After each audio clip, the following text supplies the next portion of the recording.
Hey, what's up, everyone? Yeah, I'm here. I'm doing a review. Isn't that crazy? First review in like over 2 years. But yeah, about time I get off my ass. Alright, well, this weekend we're getting a lot of new releases. Surprisingly, it feels like a normal weekend almost. And the first movie I'm going to be talking about this weekend is Da 5 Bloods, which is the newest Spike Lee joint. This is actually the first Spike Lee movie I've ever seen.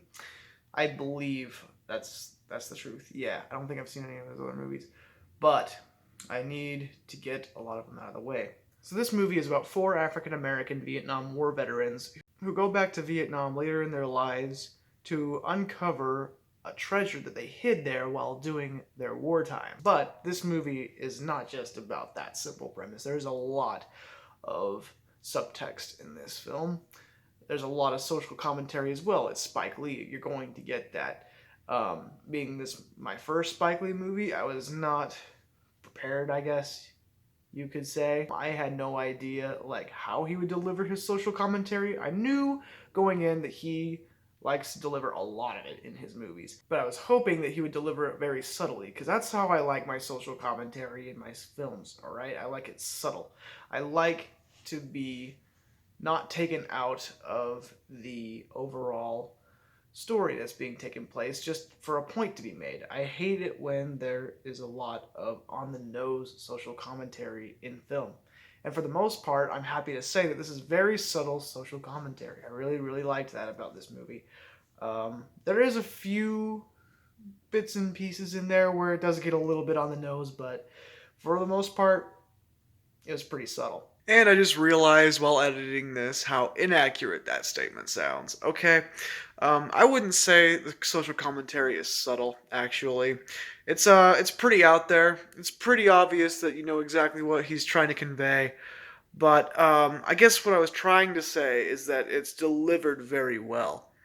But yeah, like I said, there is some on the nose stuff there, but like that I think wasn't delivered as well as some of the stuff that I think was delivered well. That's what I meant to say right there. That's what I think on the nose means. But I have to say, my favorite part of this entire movie is Delroy Lindo's portrayal of the character of Paul. He plays a deeply troubled individual in this film. I really, really felt for him. Delroy Lindo is currently my number one pick for Best Actor this year, if there is going to be an Oscars this next upcoming season. But you know, if they do one, I think it should go to Delroy Lindo.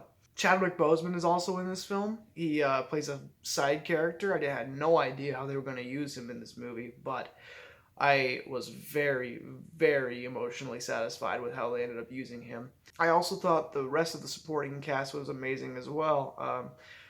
I wouldn't say there was a lot of standout performances per se. They were all just very great and did what they were supposed to do. But Delroy Lindo carried this entire movie. He is the big, big Oscar contender out of this whole cast.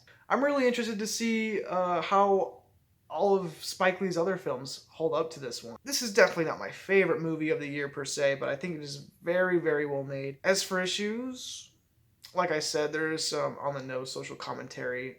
Not a whole lot of it, but enough to make me want to address it. There's also a couple of pacing issues, in my opinion. There are parts in the film where it does start to drag a little bit. But yeah, kind of minor overall. I'm going to give this movie a B+. It's incredibly relevant to what's going on in this country right now.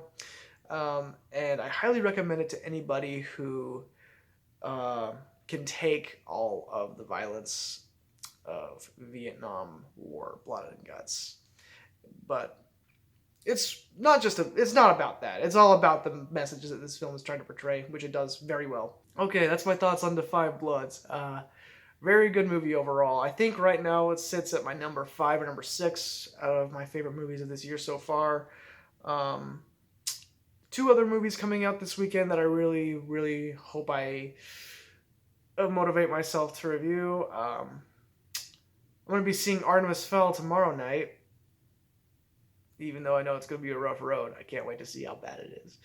And I also want to see The King of Staten Island, so hopefully I'll get off my ass and get those reviews done. So, thanks for watching.